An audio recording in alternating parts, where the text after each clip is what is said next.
तो सांग मैंने आज संक्रांतिर बिना प्याज रसुन रे आज लंच रोसई आपण मैंने सहित सेयार कली आपण मैंने मूल शेष भिडियो वॉच करेंगे निश्चित भाव में भिडियो केमती लगे कमेंट्स करेंगे लाइक करेंगे सब्सक्राइब करेंगे।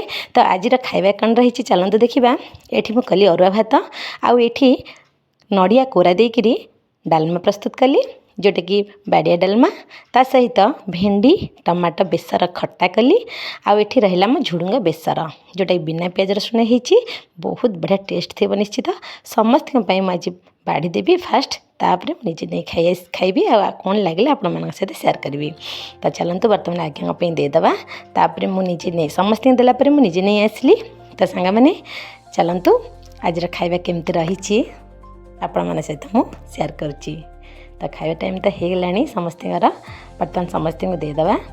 तो मुझे खावाई बसिली तो केमती रही तो मो मामा मते पचार मामा केमती आज रही अरुआ भात को डालमा। तो मुझे खाई कहूँ बहुत बढ़िया टेस्ट थिला आओ डालमा रे टिके पकेले नड़िया तार फ्लेवर टिके अलग लगे बढ़िया टेस्ट लगे आ भेंडी टमाटो बेसर खटा तो बहुत बढ़िया होती बिना रसुण प्याज रे खाद्य आज बहुत बढ़िया होती। आपण मानू वीडियो देखली केमती लगे कमेंट्स करेंगे आ वीडियो प्रथम थे ताले सब्सक्राइब निहाती करेंगे। फ्रेंड्स आपण मैंने मो वीडियो को लाइक करना निश्चित भाव में लाइक करेंगे शेयर करेंगे। तो मु पुणी नेक्स्ट वीडियो नहीं आसबि से पर्यंत रोची नमस्कार।